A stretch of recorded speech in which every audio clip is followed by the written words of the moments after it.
Tadi saya telah menyampaikan kepada Anda definisi hipnosis menurut US Department of Education Human Services Division, yaitu penembusan faktor kritis dari pikiran sadar dan diterimanya suatu sugesti atau pemikiran tertentu oleh pikiran bawah sadar. Dari statement ini kita tahu bahwa ada dua jenis pikiran, pikiran sadar dan pikiran bawah sadar. Pikiran sadar mempengaruhi dan mengendalikan hidup kita sebanyak 12%. Pikiran bawah sadar 88%. Jadi dua jenis pikiran ini bekerja bersama-sama secara simultan saling mempengaruhi. Kalau kita lihat presentasinya, hidup kita dikendalikan hampir 90% oleh pikiran bawah sadar kita. Sekarang untuk lebih memperjelas lagi, saya akan menggunakan analogi komputer untuk menjelaskan teori pikiran. Saat kita lahir hanya dengan satu jenis pikiran, yaitu pikiran bawah sadar. Pikiran bawah sadar ini sudah terbentuk sejak kita dalam kandungan.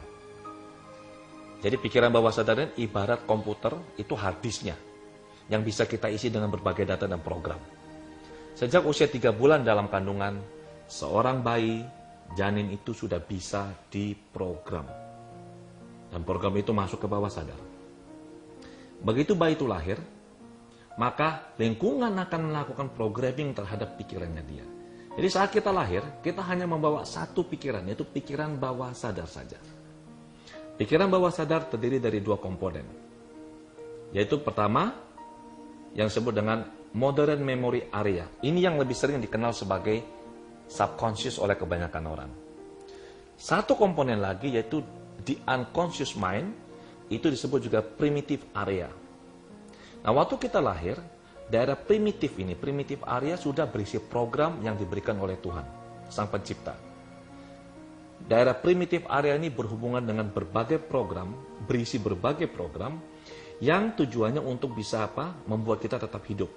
Program untuk bernafas, sistem kekebalan tubuh, kemudian memunculkan sensasi-sensasi fisik yang mewakili suatu perasaan, sistem kekebalan tubuh, pencernaan, dan segala macam. Jadi ini ada di primitive area. Sedangkan yang sering dikenal orang sebagai subconscious mind, yaitu modern memory area, ini waktu lahir itu blank, seperti hard disk komputer. Dan kita mengisi, keluarga mengisi, lingkungan mengisi berbagai program ke dalam subconscious mind kita, ke dalam modern memory area. Nanti dengan proses tumbuh kembang, pada saat kita usia 3 tahun, pada saat itulah baru terbentuk pikiran sadar atau conscious mind. Conscious mind ini nanti semakin lama akan semakin tebal, semakin menguat, dan akan sangat tebal pada saat kita berusia kurang lebih 13 tahun. Itu sebabnya mengapa anak yang sudah berusia kurang lebih 13 tahun itu cukup sulit kalau kita beritahu. Untuk kita mengubah perilakunya, program pikirnya itu akan sangat sulit.